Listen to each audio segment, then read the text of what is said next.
Hello students, how are you? Welcome to our YouTube channel doctor Saroj Kumari. हम लोग अपने YouTube channel पे क्या पढ़ रहे हैं? बायो पढ़ रहे हैं, 9th क्लास की बायो पढ़ रहे हैं। आई होप आप लोग सेशन को एंजॉय कर रहे हैं और आप लोग को अच्छे से समझ में आ रहा है। हम लोगों ने अपने इस वीडियो में या इस चैनल पे हम लोग 3 चैप्टर्स पढ़ चुके हैं बायो के, जो कि हमारे प्रीवियस वीडियो में इस चैनल पे डॉक्टर सरोज कुमारी चैनल पे अवेलेबल है। आप वहां पे जाइए और उस वीडियो को देखिए, ठीक है। अब जैसा कि हम लोग बायो पढ़ रहे हैं, तो बायो में हमारा एक चैप्टर बचता है improvement in food resources, right.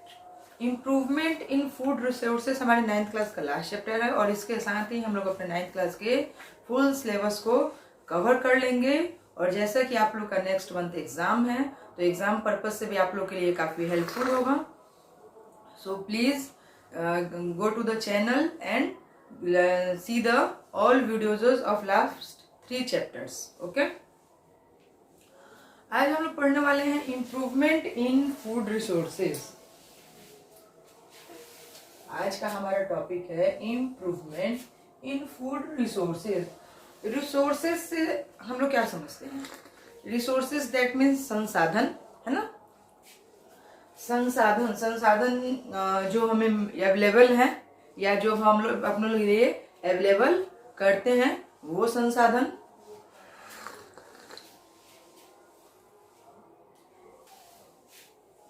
Food से हम लोग समझते हैं हमारा भोजन, जो हम लोग खाते हैं, ठीक है। हम लोग खाते हैं, पौधे खाते हैं, जानवर खाते हैं, वो सब चीज। रिसोर्सेस मीन्स हो गया संसाधन, कि इन्हें हम प्राप्त कहां से करते हैं, राइट। एंड देन इम्प्रूवमेंट हो गया कि सुधार करना, राइट। अब हम लोग एक टर्म समझते हैं कि आखिर हमें इम्प्रूवमेंट इन फूड रिसोर्सेज की आवश्यकता क्या है, ठीक है। अब जैसे कि फूड है हमारा, तो फूड हमें कैसे मिलता है? फूड हमें 2 तरीकों से मिलता है, या तो प्लांट से या फिर देन एनिमल से। प्लांट से मिलने वाले जो फूड है वो आप लोग को पता है कौन कौन से फूड है, और एनिमल से मिलने वाले फूड है वो भी आप लोग जानते हैं। जैसे प्लांट से हम लोग को क्या मिलता है?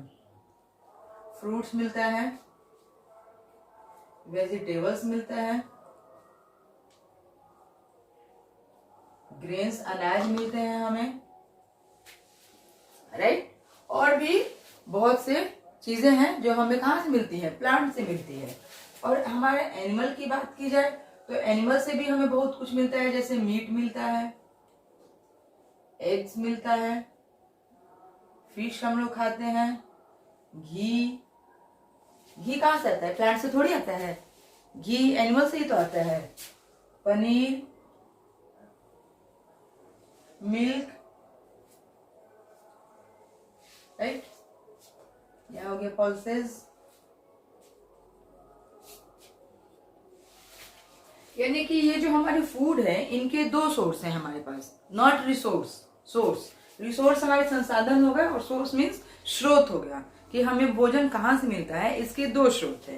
पहला सोर्स है कि हमें वो प्लांट से मिलता है, और दूसरा सोर्स है कि हमें वो एनिमल से मिलता है। तो प्लांट से मिलने वाले सोर्स में से हम लोग जितने भी फ्रूट्स खाते हैं, वो सारे फ्रूट्स हमें कहाँ से मिलते हैं? प्लांट से। हम लोग ये फ्लावर देखते हैं, वो सब हमें कहाँ से मिलते हैं? प्लांट से। फ्लावर की चर्चा क्यों की गई है? क्योंकि फ्लावर से हमें क्या मिलते हैं? फ्लावर से हमें मिलता है सनफ्लावर है, उसके सीड से हम लोग ऑयल तैयार करते हैं, राइट। देन हमारे जितने भी अनाज है, गेहूं, चावल, मक्का, ज्वार, बाजरा, ये सारे अनाज हमें कहाँ से मिलते हैं? प्लांट से ही मिलते हैं। देन हमें जितने भी प्रोटीन्स चाहिए, वो प्रोटीन्स हमें दाल से मिलता है, पल्सेस, और वो पल्सेस हमें प्लांट से ही मिलता है। ठीक इसी तरह अगर एनिमल्स की भी बात की जाए, तो हम लोग मीट खाते हैं, अंडा खाते हैं, दूध पीते हैं, घी खाते हैं, बटर खाते हैं, पनीर खाते हैं, ये सभी कहाँ से मिलते हैं? हमें एनिमल से मिलते हैं। तो हमारे भोजन के 2 स्रोत है, या तो प्लांट से या तो एनिमल्स, राइट। अब प्लांट से जो मिलने वाले फूड हैं उसे हम लोग क्या कहते हैं? एनिमल से जो मिलते हैं, इसे देखते हैं। एनिमल से मिलने वाले फूड को हम लोग एनिमल हस्बेंड्री कहते हैं, राइट।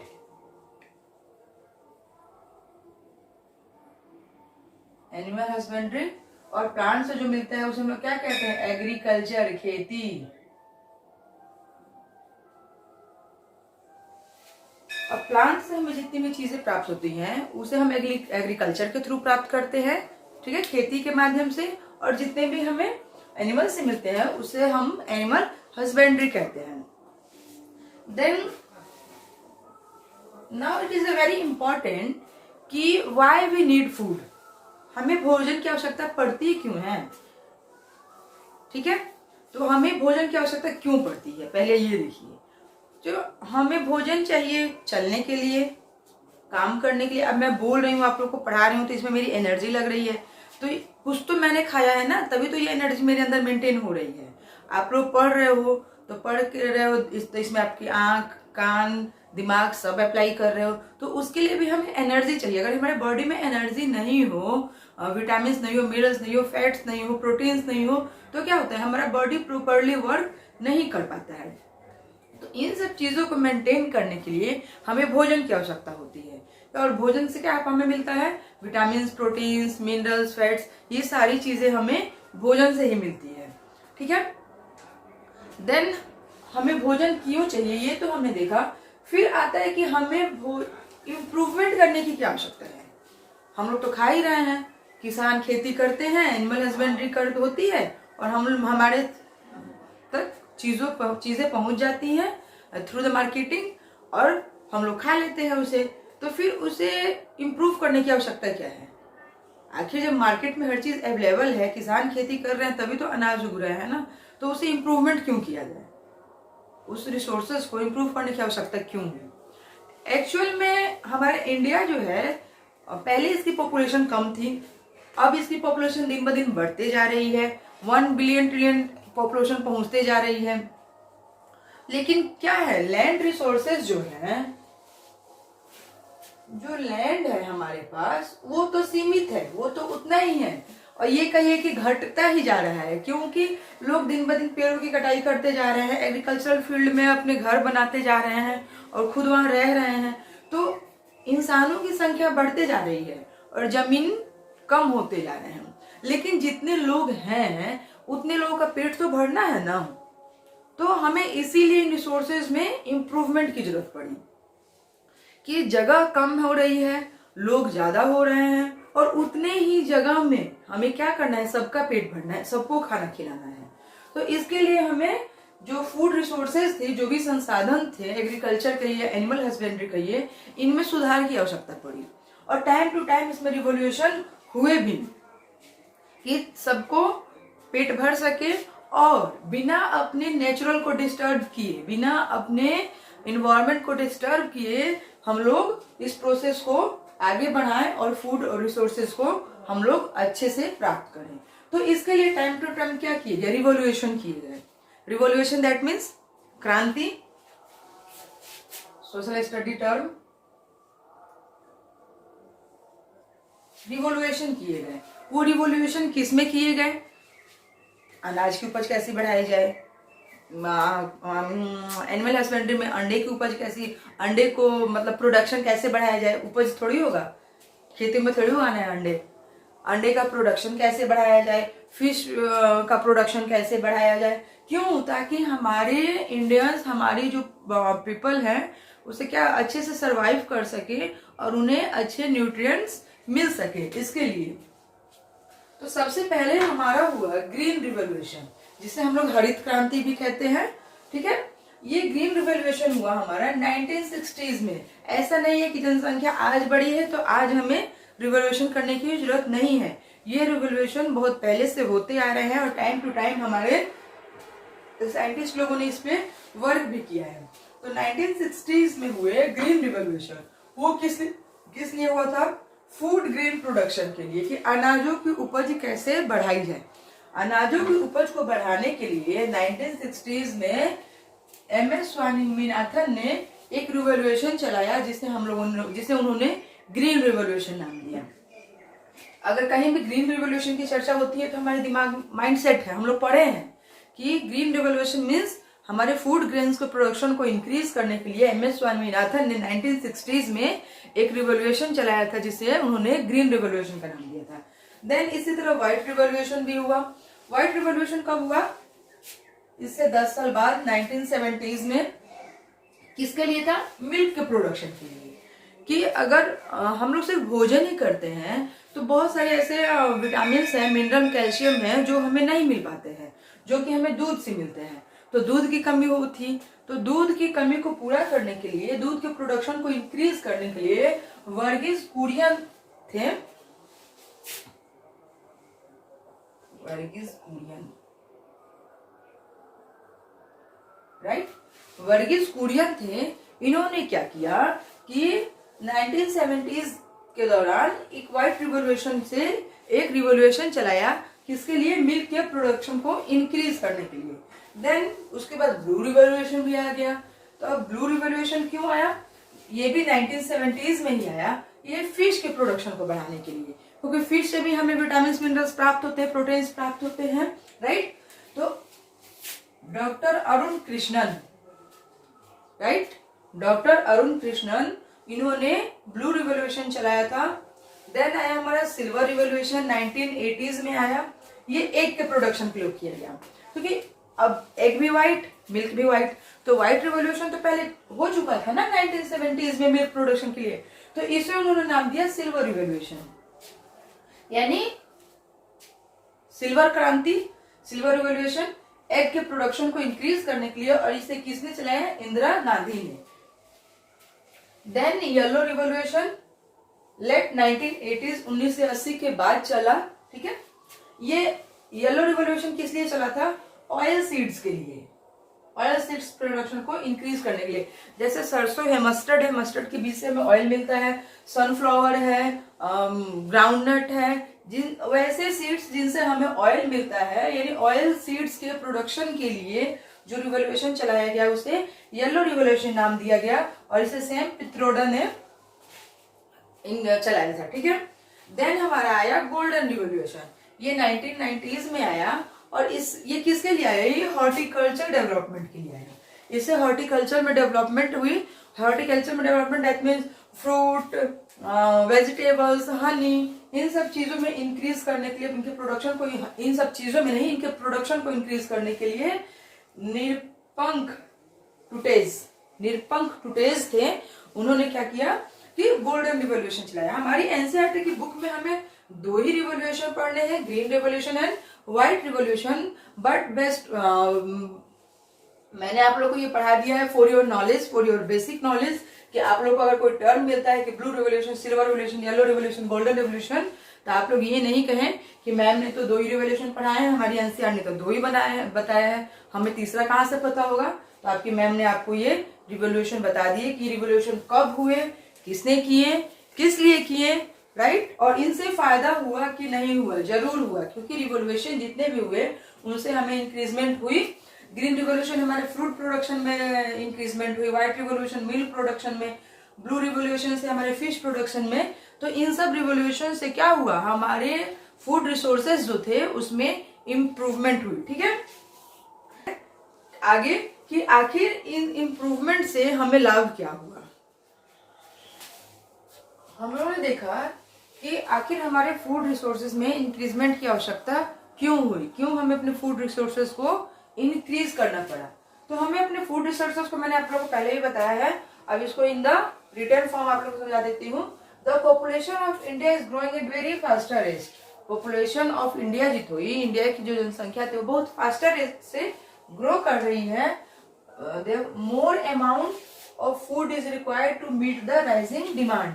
और हमारी इस बढ़ती पॉपुलेशन को, राइजिंग डिमांड को, अगर पॉपुलेशन राइज हो रही है तो उनकी डिमांड भी राइज होगी ना।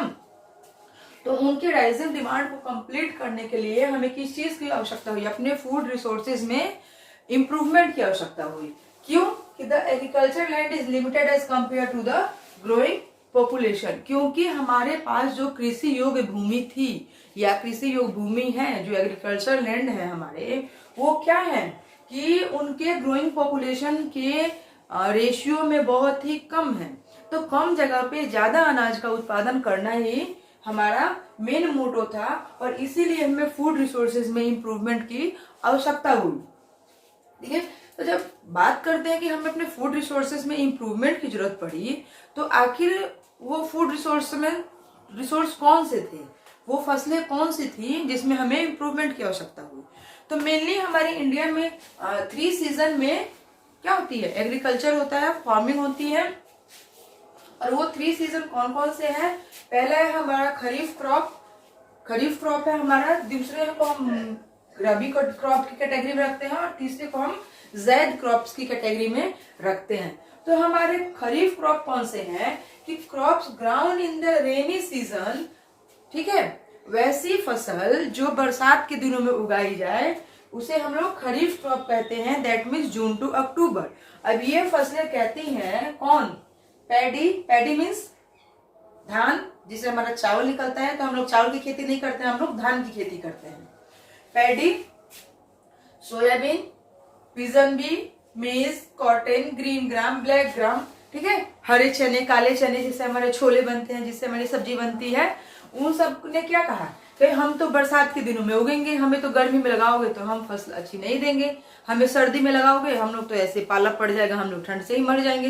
तो इन्होंने क्या किया कि इन्होंने अपनी एक कैटेगरीज ली, मैंने इन्होंने नहीं, साइंटिस्ट लोगों ने एक कैटेगरी दी कि इनके लिए favourable temperature, favourable condition, favourable atmosphere या फेवरेबल सीजन कौन सी है? जून टू अक्टूबर। और इन्हें क्या कहा गया? खरीफ की फसल कही गई। खरीफ क्रॉप ये रेनी सीजन में उगते हैं, जून से अक्टूबर में। देन हमारा आया रबी क्रॉप, क्योंकि जितने भी क्रॉप्स थे उन सबको हम एक ही सीजन में तो उगा नहीं सकते हैं ना। ऐसा तो नहीं है कि अब एक ही बार हम मटर भी उगा ले, हम लोग गेहूं भी उगा ले, चावल भी उगा ले, धान भी उगा ले, ऐसा तो है नहीं। क्योंकि इन पौधों के लिए क्या है? फोटो पीरियड्स, इन पौधों के फोटो पीरियड्स अलग अलग है। फोटो पीरियड्स आप लोग क्या समझते हैं? सनलाइट, कि किसको कितनी मात्रा में सनलाइट चाहिए, कितना वाटर चाहिए, कितना एयर चाहिए, कितना मिनरल्स चाहिए, तो वो उनके हिसाब से क्रॉप को डिवाइड किया गया है 3 कैटेगरीज में। Then rabi crops ground in the winter season, वैसी फसलें जिसे हम लोग सर्दियों के दिन में, जैसे अभी विंटर सीजन चल रहा है ना, जिसे हम लोग सर्दियों के दिन में उगाते हैं, नवंबर टू अप्रैल। इन्हें अभी नवंबर में क्या होता है? नवंबर में ठंड होती है, ठंड की शुरुआत होती है, तो इन्हें नवंबर से लेके अप्रैल तक इनकी खेती की जाती है। दैट मीन्स नवंबर में इनमें शोइंग किया जाता है, यानी बीज में इनके बीज डाले जाते हैं जमीन में, और अप्रैल तक ये फसल तैयार हो जाती है और इनकी कटाई की जाती है। इसमें हमारा आता है वीट, ग्राम, पीस, मस्टर्ड, ठीक है, ये सारी फसलें हमारे रबी क्रॉप्स के एग्जांपल्स हैं। Then third category is zaid crops. ये ज़ैद क्रॉप्स क्या है भाई? ये ज़ैद क्रॉप्स है कि crops ground in the summer season. इन्होंने कहा कि हमें तो बहुत धूप चाहिए, हमें पानी कम भी मिलेगा तो चलेगा, लेकिन हमें फोटो पीरियड्स ज्यादा चाहिए, तो इसलिए इनको ज़ैद की कैटेगरी में रखा गया है। जैसे हमारे वाटरमेलन देखते हैं, गर्मियों में तरबूज निकलती है, वाटरमेलन, कुकुम्बर, खीरे की खेती देखी आपने? खीरा ऐसे उसे गर्मियों में लगा दें, पानी नहीं भी दें तो अपना बेचारा तैयार हो जाता है कि नहीं, मेरा तो नेचर ही है कि मैं तो कितनी भी धूप रहे, मैं नहीं धूप से जलने डरने वाला, मैं तो अपना फसल तैयार कर ही लूंगा। हमारा तरबूज है, क्या कहते हैं, खीरा है, ककड़ी है, ये जितने भी फल्स हैं, ये सब क्या, ये सब जितने फल या सब्जियां कर लीजिए, ये सब ज़ैद की एग्जांपल्स हैं। तो हमारे क्रॉप की 3 कैटेगरीज हुए, kharif crop, rabi crop and zaid crop. अब हम लोग देखेंगे कि इम्प्रूवमेंट इन क्रॉप यील्ड्स, जो फसलें थी उसमें कैसे इम्प्रूवमेंट की गई। ठीक है,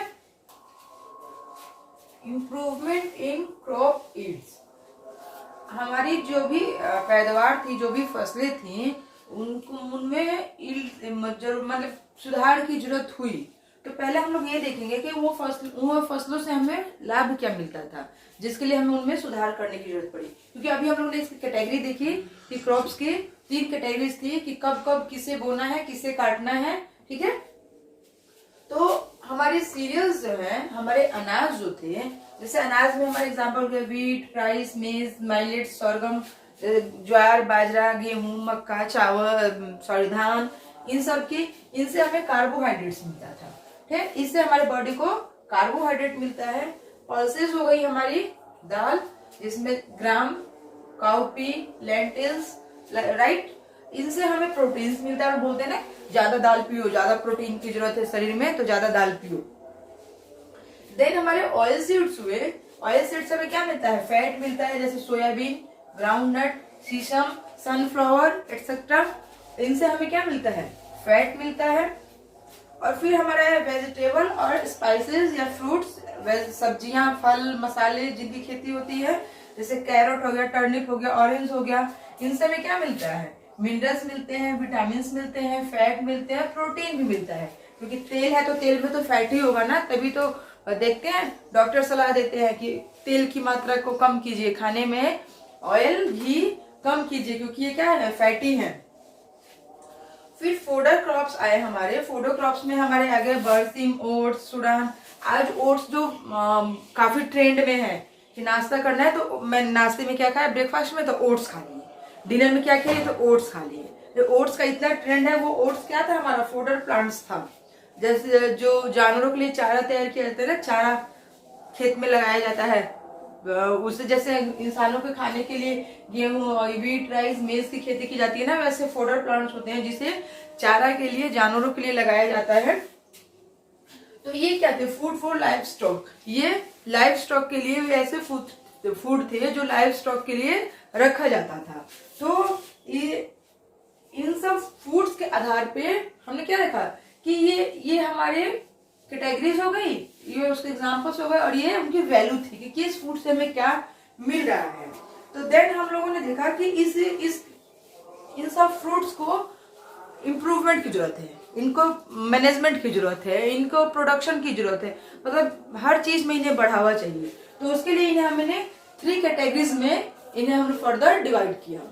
हम लोग को अपने क्रॉप की ईल्ड बढ़ानी थी, तो इसके लिए हमने क्या किया? पहले अपने क्रॉप को 3 कैटेगरीज में रखा, ठीक है, क्योंकि क्रॉप की ईल्डिंग बढ़ानी है। तो ईल्डिंग बढ़ाने के लिए हमें उसे पहले अलग अलग देखना पड़ेगा।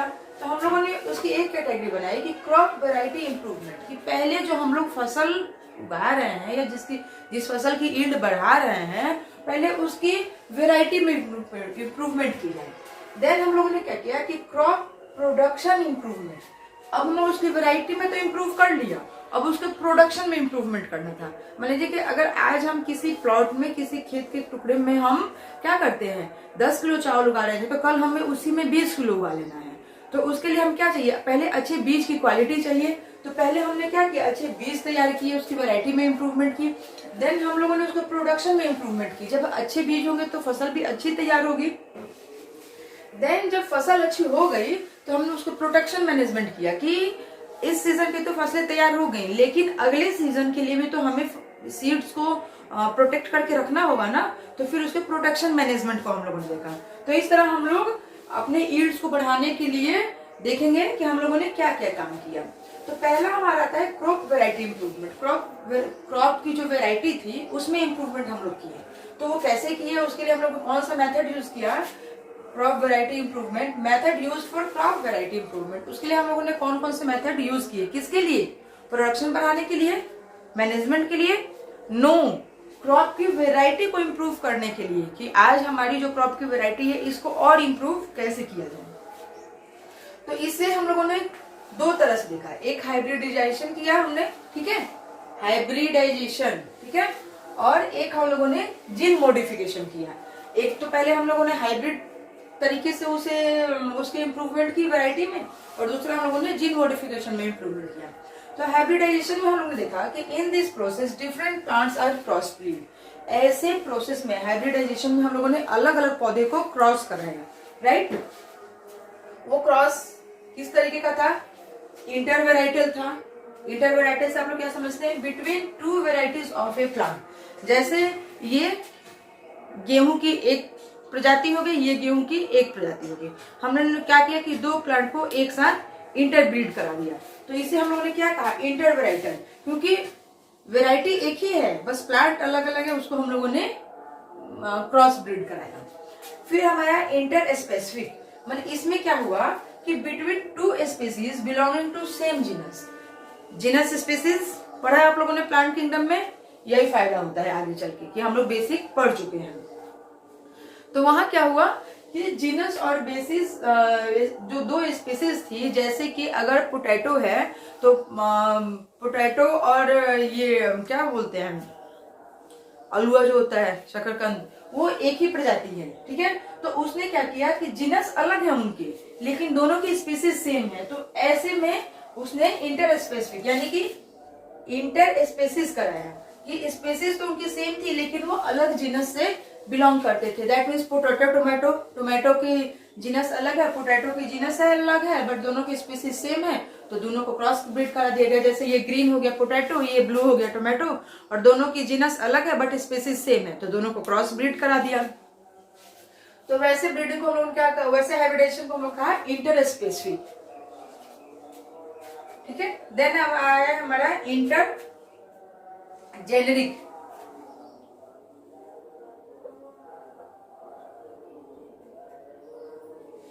देन हमारा है इंटर जेनरिक, यानी उनके जनरेशन में देखते हैं between species of different genus, genus अलग थे, उनके स्पीसीज अलग थी और हमने क्रॉस ब्रीड करा दिया। ना तो उनकी कहीं स्पीसीज सेम थी, ना उनके जीनस सेम थे, ना उनकी वेराइटी सेम थी, अलग अलग चीजों को हम लोग लेके क्या करा दिया, क्रॉस ब्रीड करा दिया। जैसे कि एक यहाँ इसमें आप लोग इंटर वेराइटीज में आ गया कि एक ये व्हाइट रोज है, ये रेड रोज है, दोनों को हम लोगों ने क्रॉस ब्रीड करा दिया, ठीक है। तो ये हो गया हमारा inter species, sorry inter varietal. क्यों, प्लांट सेम है, दोनों रोज के ही प्लांट है बट कलर डिफरेंट है, तो हम लोगों ने इन्हें इंटरब्रीडिंग करा, इंटर हाइब्रिडाइजेशन करा। फिर हमारे इंटर स्पीसीज में था, इंटर स्पीसीज में जैसे ये गुलाब का पौधा है और ये क्या है अदर फ्लावर, कोई भी फूल मान लीजिए, गेंदे का फूल है, कमल का फूल है, कुछ भी। तो इसमें इसने क्या किया कि अलग जीनस, ये अलग जीनस बट स्पीसीज सेम है, तो इसको इन्होंने क्रॉस ब्रीड करा दिया, मैंने दो अलग अलग फूलों की प्रजातियों को एक साथ क्रॉस ब्रीड कर दिया। इसमें क्या था कि उनकी जीनस भी अलग, स्पीसीज भी अलग, अब और उसको इन्होंने क्रॉस ब्रीड करा दिया। तो इन तीन तरीकों से जो क्रॉस ब्रीडिंग हुई उसका हमें फायदा ये हुआ कि as a result we get high yield variety seed, तो उससे हमें ज्यादा उपज, ज्यादा यील्डिंग वाले प्लांट्स के सीड्स मिले।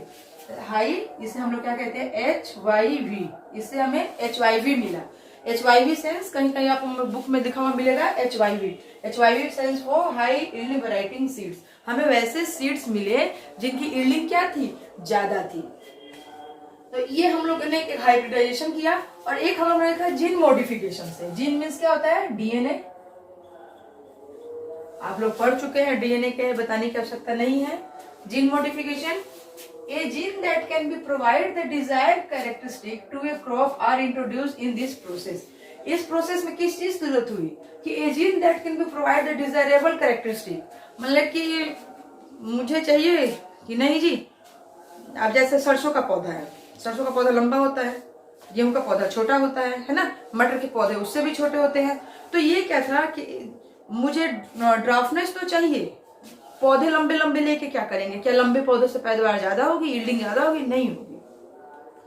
तो इसमें क्या था कि मस्टर्ड के प्लांट की जो लंबाई थी वो मुझे चाहिए थी अपने पैडी प्लांट में, धान की फसल में, लेकिन क्या फसल ज्यादा चाहिए थी। तो इसने क्या किया कि अलग अलग जीन, यानी लंबाई के कैरेक्टर उसके ले लेंगे, फसल के कैरेक्टर इसके ले लेंगे, बीजों का कलर कैसा होगा उसके ले लेंगे, यानी अलग अलग डीएनए को एक साथ क्या किया, ब्रीड कराया, एक साथ उन्होंने इंट्रोड्यूस किया। इसी प्रोसेस को जीन मॉडिफिकेशन कहा गया।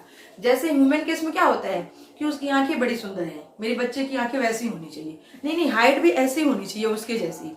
तो उसमें क्या है कि कुछ उसके कैरेक्टर्स, कुछ उसके कैरेक्टर, कुछ उसके कैरेक्टर्स, हम लोग डिसाइड करते हैं कि मुझे कैसे कैरेक्टरिस्टिक वाले चीजें बनानी है या कैसे कैरेक्टरिस्टिक वाले जीव चाहिए, ठीक है। तो अलग अलग जीन से उसके डीएनए को लेकर और उसको क्या करना है, क्रॉस ब्रीड कराना, ही जीन मॉडिफिकेशन हुआ। तो जीन मॉडिफिकेशन से हमें फायदा हुआ, हाँ जी बिल्कुल हुआ। As a result we obtain genetically modified crops, इससे हमें क्या फायदा हुआ, GMC, ठीक है। इससे हमें फायदा हुआ कि हमें जेनेटिकली मॉडिफाइड क्रॉप्स मिल गए, क्योंकि उनके जेनेटिक्स अच्छे थे, ठीक है। अब हम लोग देखा कि क्रॉप वैरायटी इंप्रूवमेंट जो था तो इम्प्रूवमेंट के लिए हम लोगों ने क्या किया कि मेथड कौन कौन से अपनाए, ठीक है। तो अब क्रॉप वैरायटी इम्प्रूवमेंट की नीड क्यों, आप लोग बताएंगे कि क्रॉप वैरायटी इम्प्रूवमेंट की नीड हमें क्यों हुई। ये तो हम लोगों ने प्रोसेस किया कि हम लोग ने ऐसा किया तो हमारी क्रॉप वैरायटी बढ़ गई, हम लोगों ने ऐसे किया तो हमारी क्रॉप वैरायटी बढ़ गई, लेकिन इसकी जरूरत क्यों पड़ी हमें, आइए देखते हैं। अब आता है कि why do need crop variety improvement. Crop variety में हमें इम्प्रूवमेंट की आवश्यकता क्यों पड़ी। इम्प्रूवमेंट तो हम लोगों ने कर लिया हाइब्रिडाइजेशन से और जीन मॉडिफिकेशन से, लेकिन आवश्यकता क्यों पड़ी। तो हमें आवश्यकता इसलिए पड़ी कि हमारा क्या हो, हायर यील्ड हो, मतलब हमारी खेती जो है वो मतलब फसल हमारी पैदावार जो है वो ज्यादा हो, इसलिए प्रोडक्टिविटी बढ़ाने के लिए हमें हायर यील्ड की जरूरत पड़ी, ठीक है। इंक्रीज प्रोडक्टिविटी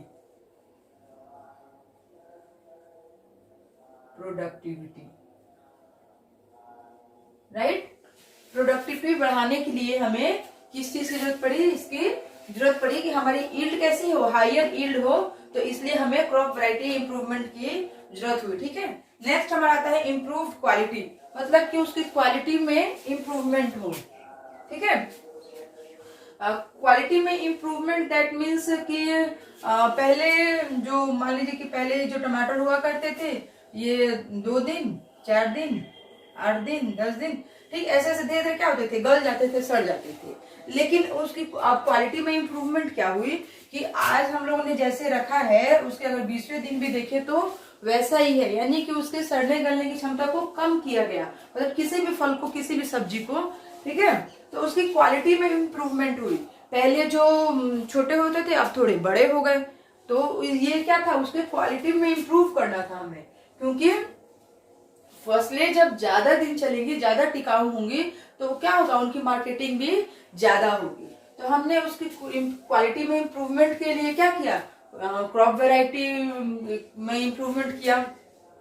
देन हमारा आता है biotic and abiotic resistance. Biotic और एबायोटिक रेसिस्टेंस क्या था कि जैसे बायोटिक मतलब हो गया लिविंग, पढ़ चुके हैं आप लोग, और एबायोटिक मतलब हो गया नॉन लिविंग, राइट। तो अब बायोटिक रेसिस्टेंस में चेंजिंग का क्या मतलब था कि जैसे इसमें कोई डिजीज लग जाती है, कोई फंगस लग जाता है, कोई निमेटोड से इसे खा जाता है, या फिर एबायोटिक रेसिस्टेंस थे कि केमिकल सब्सटेंसेस उसमें ज्यादा यूज हो गए, तो उससे भी क्या होते थे, क्रॉप हमारी हार्मफुल हो जाती थी, क्रॉप को हमारा हार्म पहुंचता था। तो इससे भी बचाने के लिए क्या किया गया, बायोटिक और एबायोटिक रेसिस्टेंस से बचाने के लिए भी हमें क्रॉप यील्ड वैरायटी की, क्रॉप इंप्रूवमेंट वैरायटी की आवश्यकता हुई, ठीक है। कि एक ऐसे भी सिचुएशन हो हमारे पौधे, यानी अगर सूरज का प्रकाश ज्यादा भी पड़ रहा है फिर भी हमारे पौधों पे असर नहीं पड़ेगा। देन आया हमारा चेंज इन मैच्योरिटी ड्यूरेशन, यानी कि पहले जो फसलें 6 महीने में तैयार होती थी अब वही फसल 3 महीने में तैयार हो जाएगी। हम लोगों ने ऐसे बीजों का क्या किया है, क्रॉस ब्रीडिंग करा लिया है, और हमारे बीजों में इम्प्रूवमेंट हो गया है कि जो बीज पहले 6 महीने में जो फसल तैयार होती थी वो अब हमारे 3 महीने में हो जा रही है, यानी उसके मैच्योरिटी ड्यूरेशन जो क्या था ये कम हो जाता था, कम हो गया। तो जिससे हमें फायदा क्या हुआ कि किसान एक साल में क्रॉप की कई वेराइटीज को उगा सकते हैं और उन्हें ज्यादा फायदा हो सकता है। देन आया हमारा वाइडर एडेप्टिबिलिटी। वाइडर एडेप्टिबिलिटी से आप लोग क्या समझते हैं, इसे हम लोग समझते हैं कि ये क्या था, हमारे इन्वायरमेंट में सस्टेन कर सके ज्यादा से ज्यादा, मतलब आप लोग कह सकते हैं कि इसकी जो वेराइटीज थी क्रॉप की वो क्या होता है, डिफरेंट इन्वायरमेंटल कंडीशन में भी, मतलब कि अगर ये सर्दियों में भी रह जाते हैं, बरसात में भी रह जाते हैं, गर्मी में भी रह जाते हैं, तो इन्होंने क्या किया, अडेप्ट कर लिया, आउटर इन्वायरमेंट को अडेप्ट कर ले, इसके लिए क्या करना पड़ा, उसके सीड्स में इम्प्रूवमेंट करना पड़ा। देन आया हमारा desirable agronomic characteristic. Desirable agronomic characteristic से आप क्या समझते हैं कि जो हम लोगों ने जीन मॉडिफिकेशन किया, मतलब हमें प्लांट छोटे चाहिए, ज्यादा लंबे नहीं चाहिए, हमें पैदावार ज्यादा चाहिए, हमें उसकी ईल्ड ज्यादा चाहिए, तो उसके लिए हमने क्या किया, उसके जीन में, जीन कैरेक्टरिस्टिक में हम लोग क्या किया, डिजायरेबल चेंजेस किए। तो ये हो गया हमारा डिजायरेबल एग्रोनॉमिक कैरेक्टरिस्टिक की हमें अपने हिसाब से पौधे चाहिए, छोटे पौधे चाहिए, फसल ज्यादा चाहिए, अच्छे चाहिए, जल्दी तैयार हो जाए ऐसे भी चाहिए, और उसे बायोटिक इन्वायरमेंट से हम लोग बचा भी पाए ऐसे भी चाहिए। तो ये होता है हमारा क्या, क्रॉप इम्प्रूवमेंट वेराइटी। इसके थ्रू हम लोगों ने क्रॉप इम्प्रूवमेंट वेराइटी में क्या देखा कि पहले हम लोगों ने अच्छी क्वालिटी बीजों की क्वालिटी इन सीड्स इंप्रूव किया। देन हम लोगों को उसकी जरूरत क्यों पड़ी, ये किया। अब हम लोग आते हैं अपना next topic, crop protection management. हम लोगों ने यील्डिंग तो कर ली, हम लोगों ने खेती तो कर ली, उसके बीजों में भी क्या कहते हैं इम्प्रूवमेंट कर लिया, उसकी हमें जरूरत क्यों पड़ी। अब हम लोग देखेंगे कि इसके प्रोडक्शन को हम लोगों ने कैसे मैनेज किया। हम लोगों ने क्रॉप की वैरायटी में तो इम्प्रूवमेंट कर लिया, देन हम लोग को जरूरत पड़ी उसके प्रोडक्शन को मैनेज करने की, कि उसके प्रोडक्शन को मैनेजमेंट कैसे किया जाए। तो उसके प्रोडक्शन को मैनेजमेंट क्या किया गया कि farmers purchasing capacity for inputs, decided cropping system and production practices. कह रहा है कि किसान जो होते थे, सभी किसान इतने मतलब संपन्न नहीं होते थे कि वो हाई क्या कहते हैं मतलब हाईली एडवांस इंस्ट्रूमेंट्स का यूज कर पाए या सीड्स का यूज कर पाए, ठीक है। तो different level of production practices थे। कैसे थे कि सारे किसान इतने संपन्न नहीं थे कि मतलब सबके पास ट्रैक्टर हो, सबके पास ट्यूबवेल्स हो, सबके पास डिफरेंट मशीनरीज हो, किस लिए, फार्मिंग के लिए, एग्रीकल्चर के लिए। तो इसे हम लोगों ने 3 कैटेगरी में देखा कि एक किसान ऐसे थे कि जो नो कॉस्ट प्रोडक्शन करते थे, कि उनके पास इतने पैसे नहीं थे, मतलब ज्यादा एडवांस नहीं थे, तो मतलब कि वो नो कॉस्ट प्रोडक्शन, जैसे वो कम खर्च करते थे या नहीं खर्च करते थे। दूसरा हुआ हमारा लो कॉस्ट प्रोडक्शन, कि मतलब कम खर्च में अच्छी फसल कैसे कर ली जाए। और तीसरा हुआ हमारा हाई कॉस्ट प्रोडक्शन, मतलब कि वो संपन्न किसान थे, उनके पास ट्रैक्टर भी था, ट्यूबवेल भी था, हाई लेवल की मशीनरीज भी थी। इनके पास क्या था, ये अपना हल बैल से ही काम चला लेते थे, इनके पास उतनी मशीनरीज नहीं थी, और इनके पास कुछ भी नहीं था, तो ये खुद से खेत में हल चलाते थे, खुद ही खेतों की जुताई बुआई करते थे, खुद ही क्या करते थे, हाथ से खाद छींटते थे। तो ये क्या हो गया, नो कॉस्ट प्रोडक्शन में आ गया। तो इन चीजों को देखते हुए हमने क्या देखना पड़ा कि पहले तो क्रॉप की जो न्यूट्रिएंट थे उसको कैसे मैनेज किया जाए, ठीक है। उनके क्रॉप के न्यूट्रिएंट मैनेजमेंट को देखना पड़ा कि उनके न्यूट्रिशन को बनाए रखना है, उनके न्यूट्रिशन को मैनेज करना है। फिर हम लोग देखा इरिगेशन सिस्टम, कि अगर हम लोगों ने फसलें लगाई हैं, हम लोग खेती कर रहे हैं, तो उसे टाइम टू टाइम इरिगेशन की भी जरूरत पड़ेगी। देन आया हमारा cropping pattern.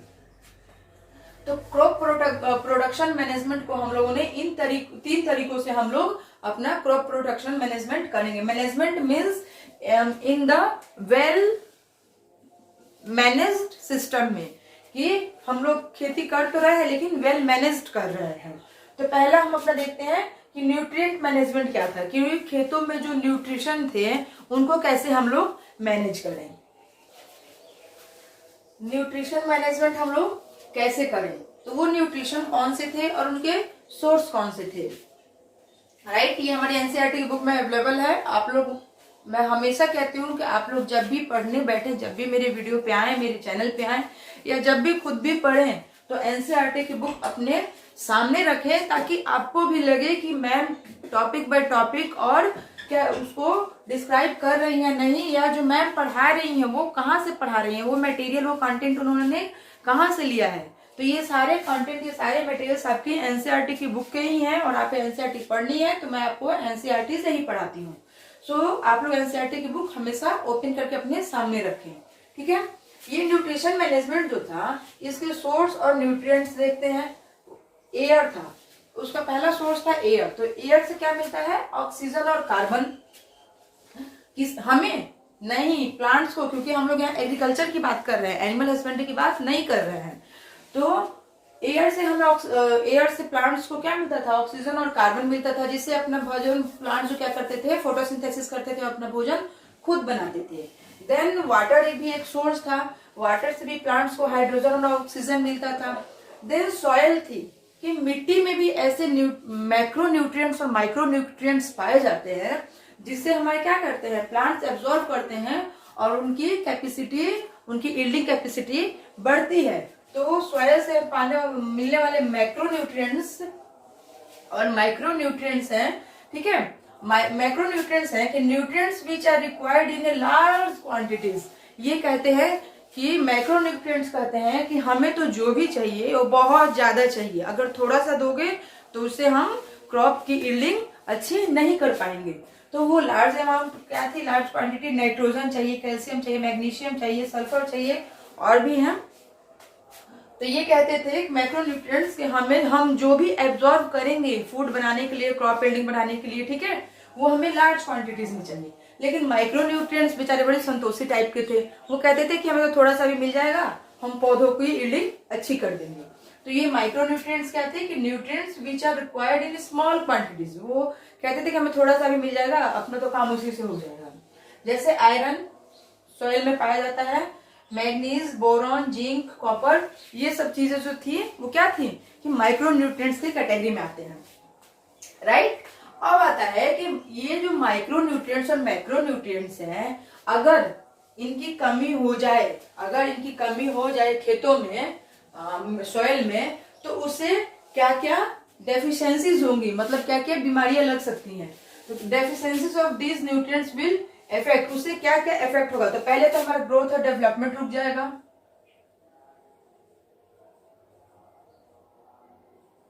Growth and development, पौधों का विकास अच्छे से नहीं हो पाएगा। पौधे होने चाहिए थे लंबे, पौधे हो गए बौने, तो पौधों के हर पार्ट में जो अनाज उगना चाहिए था वो क्या हो रहा है, थोड़े से में ही उग रहा है, उनकी ग्रोथ रुक जाएगी, उनका डेवलपमेंट रुक जाएगा। देन फोटोसिंथेसिस, उनकी फोटोसिंथेसिस अच्छी नहीं हो पाएगी, जिससे वो अपना खाना नहीं बना पाएंगे।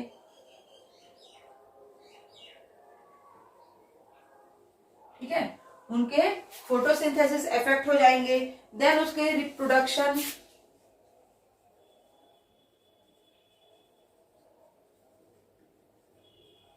ठीक है, देन उनके रिप्रोडक्शन पे इफेक्ट पड़ेगा। और क्या होगा, प्लांट्स कैन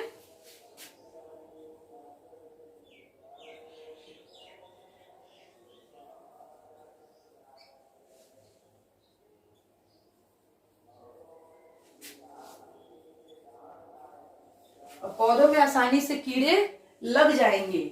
किससे, अगर इन न्यूट्रिएंट्स की डेफिशिएंसी होती है हमारे प्लांट्स में, तो उनका ग्रोथ डेवलपमेंट अच्छा नहीं होगा, उनकी फोटोसिंथेसिस, वो खाना नहीं बना पाएंगे, वो रिप्रोड्यूस नहीं कर पाएंगे। ठीक है, और प्लांट्स गेट डिजीजेज इजिली, और पौधों में बड़ी आसानी से कीड़े लग जाएंगे, जिससे हमारे पौधे नष्ट हो जाएंगे, राइट।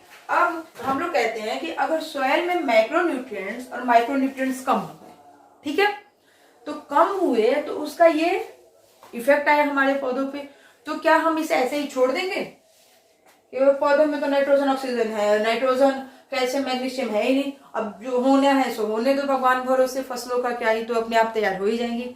जी नहीं, ऐसा नहीं होता है। जब सॉइल में क्या होता है, मैक्रोन्यूट्रिएंट्स और माइक्रोन्यूट्रिएंट्स की कमी हो जाती है, तो वहां पे हम लोग यूज करते हैं मैन्योर, फर्टिलाइजर। ठीक है, वहां पे हम लोग खाद डालते हैं। मैन्योर और फर्टिलाइजर दोनों खाद ही है, लेकिन कैसे है, दोनों में क्या डिफरेंस अभी हम लोग देखेंगे।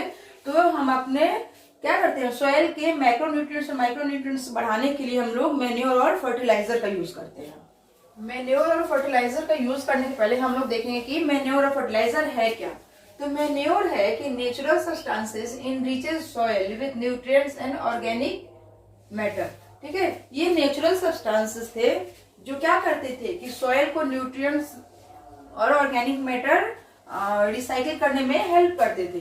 Prepared by decomposition of animal excreta and plant waste. और ये मैन्योर कैसे बनाए जाते थे, जिसे हम जनरली खाद कहते हैं, कैसे बनाए जाते थे कि एनिमल एक्सक्रीटा, एनिमल के जो क्या थे, वेस्ट थे, और प्लांट्स के जो वेस्ट थे, उनसे इस खाद को तैयार किया जाता था। कैसे किया जाता था, formed by process of decomposition of a farm waste materials in pits. एक गड्ढा खोदा जाता था, राइट, एक गड्ढा खोद दिया जाता था, और उस गड्ढे में क्या होता था, प्लांट्स के भी जितने वेस्ट होते थे या एनिमल्स के जितने भी वेस्ट होते थे उसको भर दिया जाता था, उसमें कुछ पत्ते वगैरह डाल दिए जाते थे, और इसको क्लोज कर दिया जाता था, इसको कवर ढक दिया जाता था।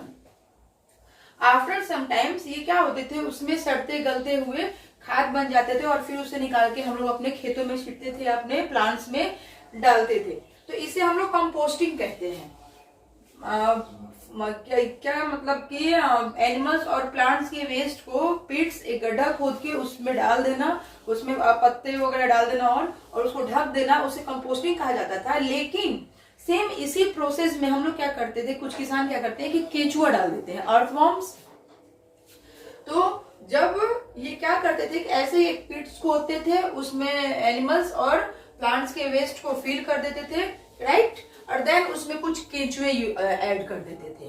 उस पिट्स में, उस गड्ढे में कुछ केंचुए छोड़ दिए जाते थे।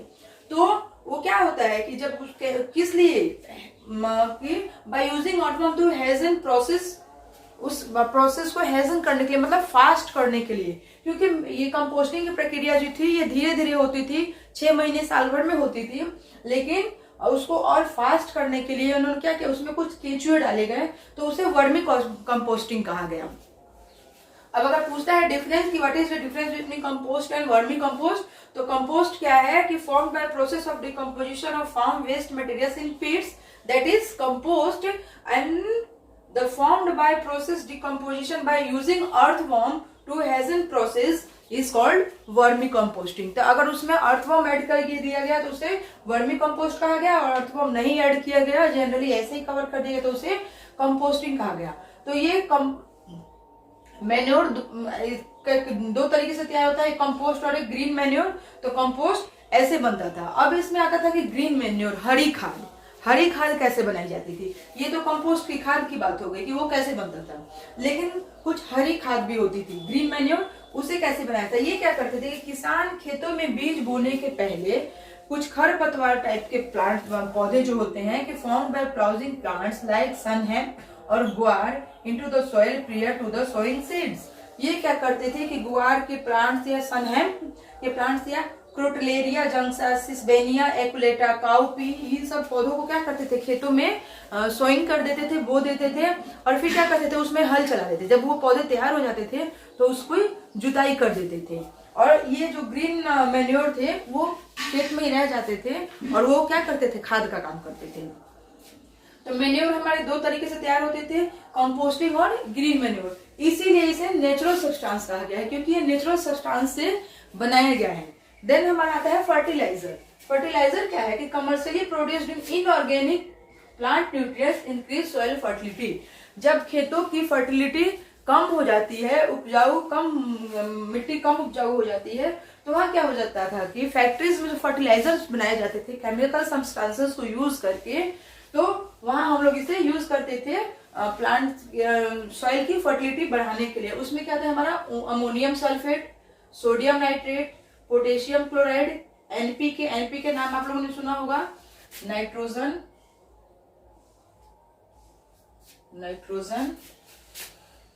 फास्फोरस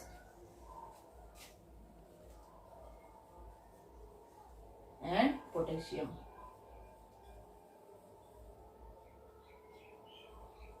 क्या एनपीके, यूरिया, ये सब क्या थे, फर्टिलाइजर्स जो थे ये कमर्शियली थे, राइट। तो अगर हमें लॉन्ग टर्म मैन्योर का यूज करना है, अगर लॉन्ग टर्म फर्टिलिटी बढ़ानी है प्लांट्स की, सॉइल की फर्टिलिटी अगर लॉन्ग टर्म के लिए बढ़ानी है, तो हम लोग मैन्योर का यूज करेंगे, क्योंकि ये क्या है, ये नेचुरल सब्सटेंसेस है, ये हमारी मिट्टी को हार्म नहीं पहुंचाएंगे, उनकी फर्टिलिटी पे इफेक्ट नहीं डालेंगे, और इसे हम कंपोस्ट या ग्रीन मैन्योर के द्वारा यूज कर सकते हैं।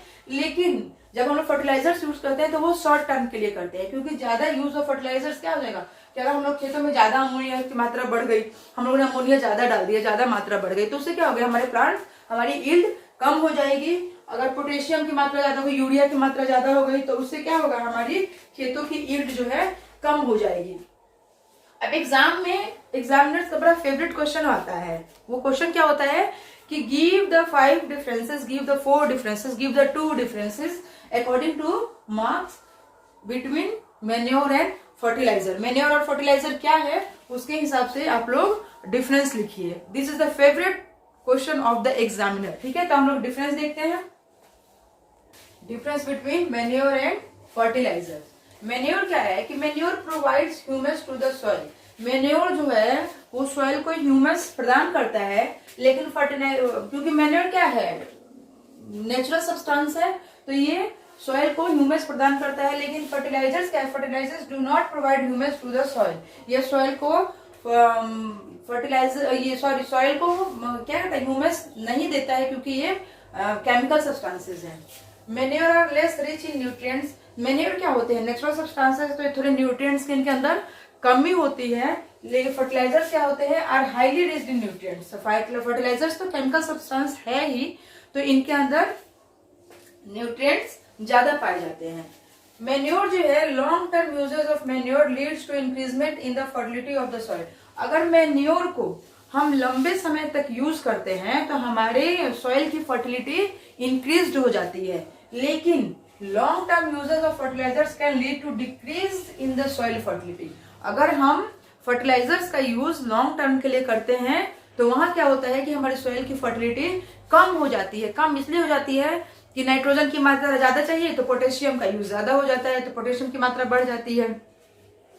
सो हम लोग मैन्योर का लॉन्ग टर्म यूज कर सकते हैं, लेकिन फर्टिलाइजर्स का नहीं कर सकते हैं। Manure is obtained by decaying plants and animals waste which is added to increase soil productivity. Manure ऐसे सब्सटेंस हैं जिनका यूज किससे किया जाता है, प्लांट्स और एनिमल्स के वेस्ट से, इसलिए सॉइल की प्रोडक्टिविटी फर्टिलिटी बढ़ाने के लिए। But fertilizers are human made chemical substances added to the soil increase fertility. लेकिन फर्टिलाइजर्स क्या है कि ह्यूमन मेड केमिकल सब्सटेंसेस है जिन्हें फैक्ट्रियों में तैयार किया जाता है और उसे यूज किया जाता है सॉइल की फर्टिलिटी बढ़ाने के लिए। It is completely organic. ये कंप्लीटली ऑर्गेनिक है क्योंकि नेचुरल है, मैन मेड है। और ये फर्टिलाइजर्स क्या है, ये इनऑर्गेनिक है क्योंकि ये केमिकल सब्सटेंस है। ठीक है, तो फर्टिलाइजर्स इनऑर्गेनिक है और ये ऑर्गेनिक है। ये थे हमारे डिफरेंस बिटवीन मैन्योर और fertilizers. Now you are the pick point of your final examination. आप अपने एग्जाम में ये डिफरेंसेस लिख सकते हैं। इसमें आपके 5 मार्क्स कंप्लीटली बनते हैं। ठीक है, जितने मार्क्स के क्वेश्चन होंगे उतने ही पॉइंट्स हम लोग डालेंगे। अगर 2 मार्क्स में आता है तो हम लोग 2 डिफरेंसेस लिख के छोड़ देंगे। ठीक है, so it is a very important question according to exam point of view. अब एक टर्म आता है ऑर्गेनिक फार्मिंग का, कि ऑर्गेनिक फार्मिंग क्या है। ऑर्गेनिक फार्मिंग क्या है कि organic farming is a farming system with minimal or no use of chemical or as fertilizers, herbicides, pesticides, completely relies upon organic matter। मतलब ऑर्गेनिक फार्मिंग वो farming है कि जिसमें हम केमिकल फर्टिलाइजर्स का नो यूज या मिनिमल यूज करते हैं, या बहुत कम मात्रा में यूज करते हैं, या नो यूज करते हैं। किसका यूज करते हैं, हर्बिसाइड्स, पेस्टिसाइड्स, और completely relies upon organic matter. Completely organic matter का हम लोग यूज करते हैं, जिसे हम लोग ऑर्गेनिक फार्मिंग कहते हैं। जैसे आप लोगों ने सुना होगा कि हम तो बड़ी ऑर्गेनिक फार्मिंग करते हैं, ऑर्गेनिक, हम लोग ऑर्गेनिक खाना खाते हैं, हम लोग ऐसे करते हैं वैसे करते हैं। तो वो क्या है कि ऑर्गेनिक फार्मिंग जो है वहां पे फर्टिलाइजर्स वगैरह का यूज नहीं होता है। वहां पे सिर्फ नेचुरल सब्सटेंसेस का, ऑर्गेनिक मैटर का यूज करके फार्मिंग बढ़ाई जाती है, खेती की जाती है और अपनी ईल्ड को बढ़ाया जाता है। तो जिसमें हम लोग वर्मी कंपोस्ट का यूज करते हैं। अभी इसके पीछे देखा हम लोगों ने, मैन्योर कंपोस्टिंग की जाती है, वर्मी कंपोस्टिंग की जाती है। ग्रीन लीफ मैन्योर का भी यूज करते हैं कि हमें जो फसल लगानी है उसके पहले हम क्या करते हैं कि दूसरी ऐसे प्लांट्स लगा देते हैं जिनमें नाइट्रोजन की मात्रा ज्यादा हो, जिनमें पोटेशियम की मात्रा ज्यादा हो, जो क्या करें, हमारे सॉइल को फर्टिलिटी प्रदान करें। तो ग्रीन लीफ मैन्योर होते हैं। क्रॉप रोटेशन एक प्रक्रिया आती है कि उसमें हम क्रॉप रोटेशन करते हैं। कि जब क्रॉप रोटेशन हो कि अगर एक ही, अच्छा क्रॉप रोटेशन में आपको आगे समझाती हूँ डिटेल में। वहां हम लोग मैन्योर डालते हैं, खाद डालते हैं, जो कि हम लोग पढ़ चुके हैं। बायो फर्टिलाइजर्स का यूज करते हैं हम लोग उसमें। ठीक है, बायो मीन्स लिविंग। तो ऐसे फर्टिलाइजर्स जो लिविंग फॉर्म में होते हैं, जैसे कि वर्मी कंपोस्ट वाले। बायोलॉजिकल मैनेजमेंट करते हैं। और देन एनिमल हस्बेंड्री, यानी कि एनिमल के वेस्ट का भी यूज वहां पे हम लोग करते हैं। इसलिए अपने ऑर्गेनिक फार्मिंग में, ठीक है, जिससे हमारी ईल्ड बढ़ सके। वहां पे या तो नो यूज या मिनिमल यूज होता है फर्टिलाइजर्स का। ठीक है, एक टर्म आता है कि क्रॉप रोटेशन। क्रॉप रोटेशन क्या है, इसे समझते हैं।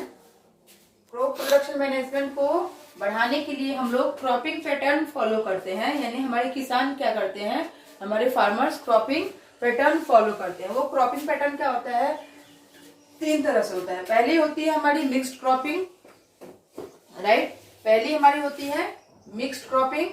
It is a cropping pattern when 2 or more crops are cultivated simultaneously on the same piece of the land। ये वैसा क्रॉपिंग पैटर्न है जहाँ पे क्या होता है कि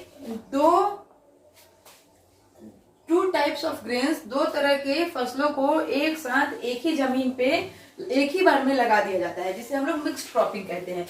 जैसे व्हीट एंड ग्राम या व्हीट एंड मस्टर्ड, जैसे गेहूं और सरसों या गेहूं और चना, क्या जैसे ये हमारा पीस ऑफ लैंड हो गया, ठीक है। अब इसमें कुछ पौधे हमारे गेहूं के हो गए जो लंबे लंबे हो गए, राइट, और इसी में हमारे कुछ पौधे जो हो गए इस चने के हो गए जो छोटे हैं इससे, ठीक है। कहीं चने लगा दिए, कहीं कुछ लगा दिए। तो ये क्या होता है कि इसको हम लोग मिक्स क्रॉपिंग कहते हैं, कि एक ही लैंड पे दो तरह के फसलों के बीज हम लोगों ने स्कैटर्ड कर दिए, छीड़ दिए, मतलब कोई पैटर्न नहीं है इसका, यहाँ पे सरसों है, यहाँ गेहूं है, यहाँ सरसों है, गेहूं है, पूरे फील्ड में हम लोगों ने ऐसे ही छीट दिया उसको, तो उसे हम लोग क्या कहेंगे, मिक्स क्रॉपिंग कहेंगे। लेकिन इंटर क्रॉपिंग क्या होती है कि it is cropping pattern in which 2 or more crops are cultivated simultaneously in the same piece of land. Same piece of land पे ये भी लगा रहा है, सेम पीस ऑफ लैंड पे ये भी लगा रहा है, दो तरह के फसलों को एक बार में ये भी लगा रहा है, कौन, मिक्स्ड क्रॉपिंग, और दो तरह की फसलों को इंटर क्रॉपिंग भी लगा रहा है। तो दोनों में डिफरेंस क्या है, in a specific row pattern in order to increase the productivity of the crops. ये क्या कर रहा है कि एक स्पेसिफिक रॉ में लगा रहा है, एक पैटर्न फॉलो कर रहा है, जबकि मिक्स क्रॉपिंग क्या है कि कोई पैटर्न फॉलो नहीं कर रहा है, कहीं गेहूं उगे हैं, कहीं सरसों उगे हैं, कहीं चने उगे हैं। लेकिन इंटर क्रॉपिंग क्या है कि एक पैटर्न फॉलो कर रहा है, जिससे क्या होता है कि क्रॉपिंग हमारी ईल्ड बढ़ती है। कि जैसे अगर एक लाइन में इसने गेहूं लगा दिए, राइट, तो दूसरी लाइन में चने लगाए हुए हैं, तीसरी लाइन में फिर सरसों लगाई हुई है, यानी इसने क्या किया, एक पैटर्न फॉलो किया। तो जो पैटर्न फॉलो करता है दो फसलों के बीच में, उसे क्या कहते हैं, इंटरक्रॉपिंग। और जो कोई पैटर्न फॉलो नहीं करता, सेम लैंड पे स्कैटर्ड किया हुआ है, वो मिक्स क्रॉपिंग। और फिर एक आता है कि क्रॉप रोटेशन। क्रॉप का रोटेशन कैसे किया जाए, क्रॉप का रोटेशन कैसे करेंगे, क्रॉप को उखाड़ लेंगे और गोल गोल घूमने लगेंगे, हो गई क्रॉप रोटेशन? नहीं, ये नहीं होती है crop rotation. Crop rotation means होता है कि the growing of different crops in the piece of land. Different crops को एक ही पीस ऑफ लैंड पे लगाया जाता है, लेकिन कैसे, pre plant succession is known as crop rotation. Pre plant किया हुआ रहता है, कि जैसे कि अगर एक सीजन में हम लोगों ने इस पे गेहूं लगाई है, तो अगले सीजन में चने लगा देंगे, उसके अगले सीजन में जैसे ऑयल सीड्स लगा देंगे। तो ऐसे ये क्रॉपिंग पैटर्न फॉलो करते हैं, ठीक है। तो जिसे हम लोग क्रॉप रोटेशन कहते हैं। और फिर एक सीजन में आके हम लोग जाके वहां पे क्या कर देंगे, फिर गेहूं लगा देंगे। तो ये रोटेशन का सेंस हो गया कि अभी हम लोग ऐसी फसल लगाएंगे जिसमें क्या होता है कि नाइट्रोजन वगैरह का यूज ज्यादा होता है, जैसे कि ग्रीन बीन्स लगा दिए, लेंटिल्स लगा दिए, सोयाबीन्स लगा दी। तो इस समय क्या होता है कि नाइट्रोजन ज्यादा लेते हैं। तो जब ये फसलें हम लोगों ने एक बार में लगाया है, तो ये क्या करेंगे कि सॉइल से नाइट्रोजन को एब्जॉर्ब कर लेंगे। तो अगली बार हमें फिर यही फसल लगाने पे क्या होगा कि हमारे पौधों को नाइट्रोजन प्रॉपर मात्रा में नहीं मिल पाएगा, और हमारे प्लांट्स क्या होंगे, हमारी प्लांट्स की ईल्ड कम हो जाएगी। तो देन अगली बार हम उसमें क्या करेंगे कि कुछ गहरी सब्जियां लगा देंगे, जैसे लेट्यूस लगा देंगे, स्पाइन्स लगा देंगे, ठीक है। तो उससे क्या होगा कि उन फसलों को क्या चाहिए, उन फसलों को ज्यादा नाइट्रोजन की आवश्यकता नहीं होती है। उन फसलों को जैसे पोटेशियम चाहिए, आयरन चाहिए, स्पाइन्स में आयरन होता है ना, तो ये क्या करेंगे, उन चीजों को एब्जॉर्ब करेंगे। तो ऐसे ही हमारे रोटेशन चलती रहेगी, जिसे हम क्रॉप रोटेशन कहते हैं। ओके, हमने अपनी फसलों को खाद तो दे दिया, ठीक है, मैन्योर भी दे दिए, फर्टिलाइजर्स भी दे दिए, उनकी सीड्स की वेराइटीज में इंप्रूवमेंट भी कर लिया हाइब्रिडाइजेशन से और जीन मॉडिफिकेशन से। अब एक टर्म आता है इरिगेशन। हम लोगों ने जब खाद वगैरह सब कुछ डाल लिया, manure, fertilizers, variety of seeds increase कर लिए, देन हमें पानी की भी तो जरूरत पड़ेगी। खेतों को, फसलों को सींचने के लिए हमें क्या चाहिए, पानी चाहिए। तो एक टर्म आता है आपकी एनसीईआरटी की बुक से, इरिगेशन। इरिगेशन क्या है, इरिगेशन मीन्स सिंचाई। The process of supply water to soil and crops at regular interval of time is called irrigation. जब हमने अपने प्लांट्स को, अपने क्रॉप्स को क्या करते हैं, एक रेगुलर टाइम इंटरवल पे पौधों को पानी देते हैं, तो उस प्रक्रिया को हम लोग सिंचाई कहते हैं, इरिगेशन कहते हैं. अब जैसे हमने अपने घर के बाहर गमले लगा रखे हैं छोटे छोटे, तो क्या उसमें हम लोग जब पानी डालते हैं तो उसे क्या कहेंगे, इरिगेशन कहेंगे? नो, वो इरिगेशन नहीं हुआ. इरिगेशन हुआ क्रॉप्स को एक रेगुलर टाइम इंटरवल पे वाटर सप्लाई करना, उसे इरिगेशन कहते हैं. ठीक है. अब ये इरिगेशन के कितने बहुत मीडियम होते हैं, कई तरीकों से होता है. जैसे हमारा हो गया वेल, कुएं. ठीक है. कुओं से सिंचाई कैसे होती है कि कुओं से सिंचाई दो तरीके से होती है कि एक तो बाल्टी से पानी निकालते हैं और अपनी फसलों में डालते हैं. ठीक है. तो ये क्या हो जाता है,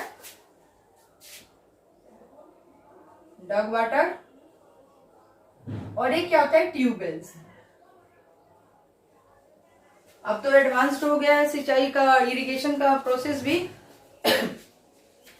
तो ट्यूबवेल्स का यूज करते हैं. ट्यूबवेल्स क्या है कि मोटे मोटे पाइप्स होते हैं, उसे क्या करते हैं कि जहाँ पे हमारा कुआं होता है, जहाँ हमारा वेल होता है, और अगर हमारा खेत यहाँ पे है, ये हमारा प्लॉट है, ठीक है, इसकी सिंचाई करनी है, तो हम यहाँ पे क्या करते हैं कि ये मोटे मोटे पाइप लगा देते हैं और ये इसे लाके पाइप को हम यहाँ कुएं में डाल देते हैं और फिर एक मोटर के थ्रू उसे स्टार्ट करते हैं और फिर क्या करता है, ये पाइप के थ्रू हमारे खेतों में पानी आ जाता है, तो वो ट्यूबवेल कहा जाता है. यानी कि ट्यूब के थ्रू वेल से खेतों की सिंचाई करना, ट्यूबवेल. ठीक है. देन आता है हमारा कैनाल. कैनाल मतलब नहर. नहरों से पानी की सिंचाई की जाती है. जैसे कि ये हमारा नहर बह के जा रहा है और इधर हमारे खेत हैं.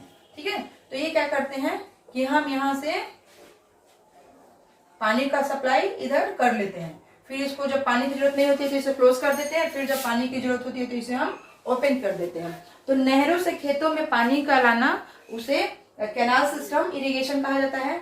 फिर हम लोग एक सिस्टम आता है कि टैंक्स बनाते हैं. टैंक्स क्या है कि हम लोग जब पानी की आवश्यकता होती है, जैसे ये हमारे suppose that the rainy season, जैसे बरसात का दिन है, तो हम लोग क्या करते हैं कि खेतों में गड्ढे मतलब टैंक बना के रखते हैं और बारिश का पानी उसमें भर जाता है. या फिर कभी कभी ऐसा होता है कि नहरों में पानी सालों भर नहीं रहता है, तो हम लोग क्या करते हैं कि थ्रू द पाइपलाइन हम लोग इस टैंक को फुल करके रखते हैं और फिर जब हमें अपने प्लांट्स की इरिगेशन करनी है, तो हम लोग क्या करते हैं कि प्लांट्स के इरिगेशन के समय हम लोग नहर में अगर पानी नहीं है तो हम लोग क्या करते हैं, रिवर लिफ्ट सिस्टम में क्या होता है कि नदियों से पानी हम लोग अपने खेतों में लाते हैं.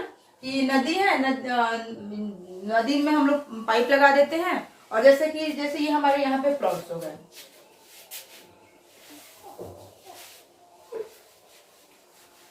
ठीक है. ये हमारा प्लॉट है, राइट. ये बीच से नदी बह रही है. कुछ लोग ऐसे लकी होते हैं जिनके प्लॉट्स कहाँ होते हैं, नदियों के किनारे होते हैं. और ये भी हमारा प्लॉट है.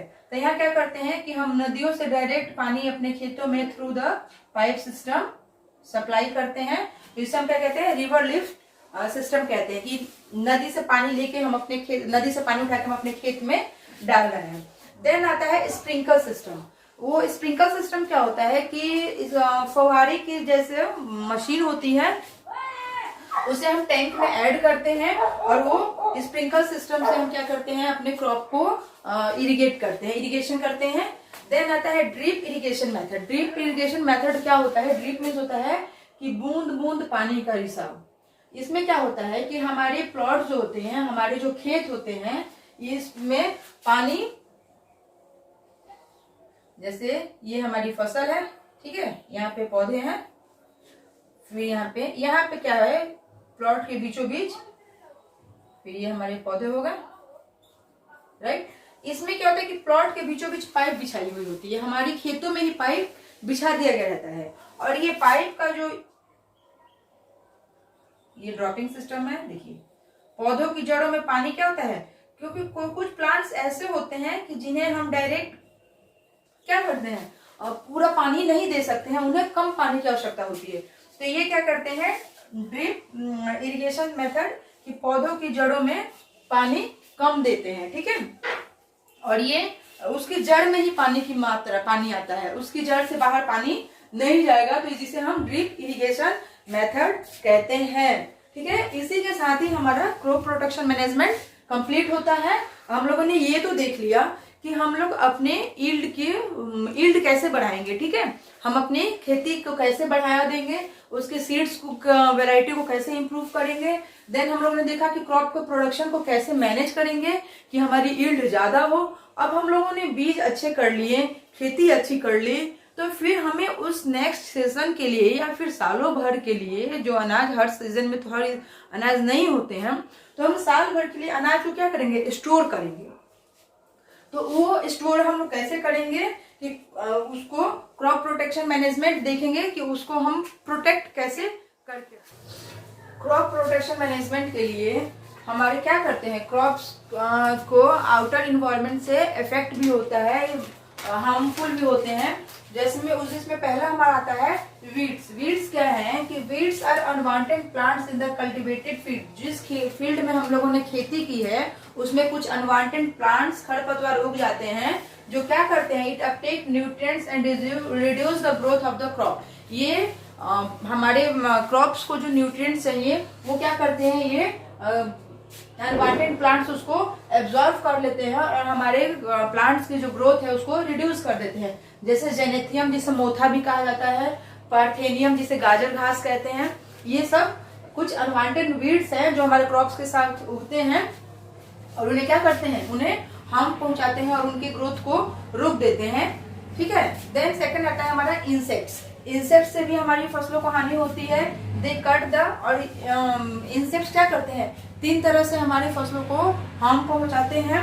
दे cut the root, stem and leaf. वो क्या करते हैं कि पत्तियों पे, आप लोग देखे होंगे कि ये पत्तियां होती हैं, ठीक है, इस पे इस टाइप्स के या ऐसे ऐसे, ठीक है, क्या होता है कि कीड़े लगे हुए होते हैं। तो ये क्या करते हैं, इंसेक्ट्स हमारे रूट, स्टेम और लीव्स को काट देते हैं। Then they suck the cell sap for various parts of the plant. ये क्या करते हैं कि हमारे प्लांट्स को जो सैप चाहिए, जो न्यूट्रिएंट चाहिए, उन्हें ये क्या करते हैं, पी जाते हैं। सेल सैप, उनके न्यूट्रिएंट्स को ये पी जाते हैं।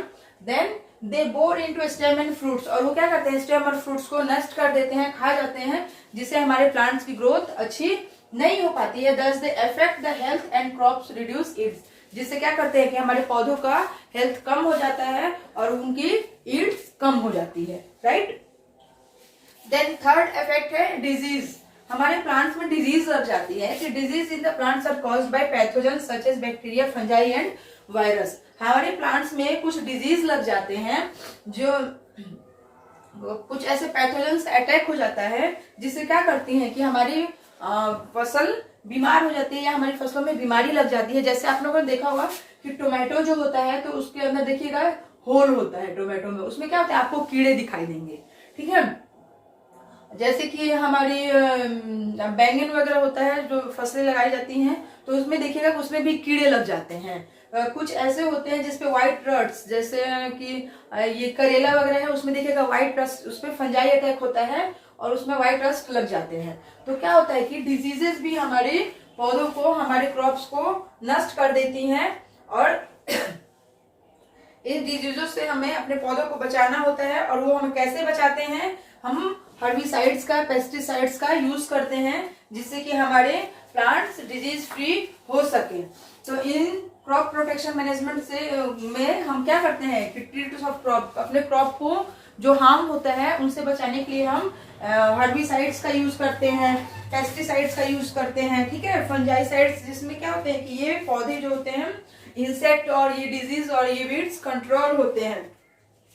अब आप लोग कहिएगा कि मैम हम लोग जो छिड़काव करते हैं अपने क्रॉप्स के ऊपर, तो क्या उससे हमारे क्रॉप्स को नुकसान नहीं होता है? नहीं होता है, इसलिए कि वो उस क्या कहते हैं, स्प्रिंकल में या उस चीज में कुछ ऐसी चीजें मिली हुई होती हैं जो सिर्फ उन अनवांटेड प्लांट्स को ही इफेक्ट करेंगी, हमारे क्रॉप्स को इफेक्ट नहीं करेंगी। ठीक है, और वीड कंट्रोल जो क्या है, हम रिमूवल मेथड से भी कर लेते हैं, हाथ से उखाड़ भी लेते हैं, जिससे हमारा वीड्स कंट्रोल हो जाता है। राइट, तो या क्रॉप रोटेशन यूज करते हैं। अब देन जब हम लोगों ने अपने फसलों को कीड़ों से बचा लिया, ठीक है, इंसेक्ट से बचा लिया, वीड से बचा लिया, डिजीज से बचा लिया, देन आती है स्टोरेज की बात कि हम अपने अपने ग्रेन्स को स्टोर कैसे करें। देन हमारा सबसे लास्ट आता है स्टोरेज ऑफ ग्रेन्स कि ग्रेन्स का स्टोरेज कैसे करें। तो ग्रेन्स का स्टोरेज अगर हम लोग ठीक से नहीं करेंगे प्रॉपर वे में तो उससे क्या हो जाएगा, losses of the grains or degradation in quality, उसकी क्वालिटी खराब हो जाएगी, लॉसेस इन वेट, वेट में कमी आ जाएगी, पुअर जर्मिनेबिलिटी, ठीक है, उनकी जर्मिनेशन क्षमता जो होगी वो पुअर हो जाएगी, डिस्कलरेशन ऑफ प्रोड्यूस, और उनके प्रोड्यूस की क्षमता भी घट जाएगी। क्यों? क्योंकि अगर उसका स्टोरेज ऑफ ग्रेन हम लोग सही से नहीं करते हैं तो this all leads to poor marketability, और उससे क्या होगा कि मार्केट जो है, हमारी मार्केट में हमारे ग्रेन्स का जो मतलब रेट है वो क्या हो जाएगा, पुअर हो जाएगा, क्योंकि हमारी अनाज अच्छी क्वालिटी हमने उगाई तो अच्छी क्वालिटी की लेकिन उसकी स्टोरेज अच्छी नहीं की, जिससे क्या हो जाएगा कि हमारी मार्केट रेट कम हो जाएंगे। अब factor responsible for losses are, कौन कौन से फैक्टर रिस्पॉन्सिबल होते हैं इन लॉसेस के लिए, बायोटिक और abiotic.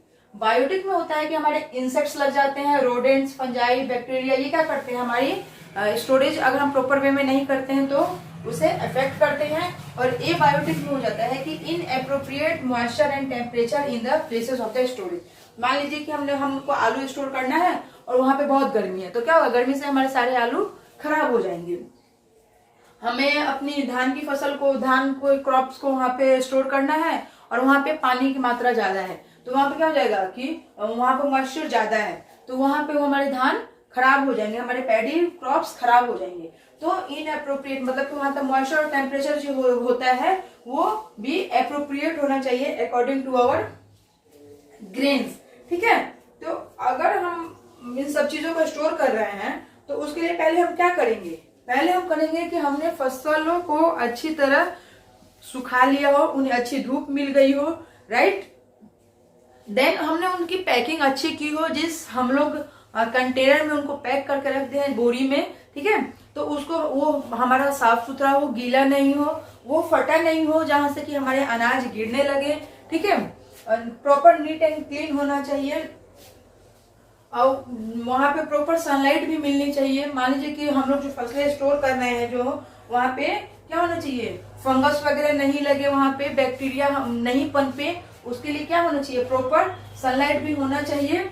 So we can say that कि अगर हमें अपने एग्रीकल्चर को बढ़ावा देना है, कम जगह में ज्यादा खेती करनी है, तो उसके लिए हमें प्रॉपर सनलाइट की भी व्यवस्था करनी होगी, प्रॉपर मॉइस्चर की व्यवस्था करनी होगी, ऐसे उनको जगहों पे रखना होगा, उसमें अच्छे से नीट एंड क्लीन करना होगा, अच्छे से उन्हें ड्राई करना होगा, ताकि उसमें कोई भी बीमारी नहीं लगे, कोई भी पैथोजेंस, कोई भी बैक्टीरिया, फंगस उस पे नहीं लगे, ठीक है। तो जब हम लोगों ने अपनी यील्ड बढ़ा ली, अपनी सीड्स को अच्छे कर लिए, अपनी पैदावार अच्छी कर ली, अपने क्रॉप्स अच्छे कर लिए, उनको हमने स्टोरेज भी अच्छा कर लिया, तो इन सब वेज से क्या होगा, हमारा एग्रीकल्चर प्रोडक्शन जो है वो बढ़ जाएगा और हमारी उपज अच्छी होगी। ये था हमारा आज का इम्प्रूवमेंट इन फूड रिसोर्सेज का एग्रीकल्चर पार्ट। नेक्स्ट पार्ट में हम लोग एनिमल हस्बेंड्री पढ़ेंगे, जो कि हम लोग इम्प्रूवमेंट इन फूड रिसोर्सेज के सेकंड पार्ट होगा, जो कि हम लोग कल पढ़ेंगे। ओके, देन तब तक के लिए आप इस वीडियो को लाइक और सब्सक्राइब, शेयर, कमेंट करते रहिए। और मैं हर बार बोलती हूँ कि जहां भी आपको प्रॉब्लम हो आप वीडियो पे कमेंट जरूर करें, और आपके कमेंट्स को रिप्लाई जरूर करूंगी मैं। ओके, मिलते हैं कल हम अपने कल के वीडियो के साथ, एनिमल हस्बेंड्री। Thank you.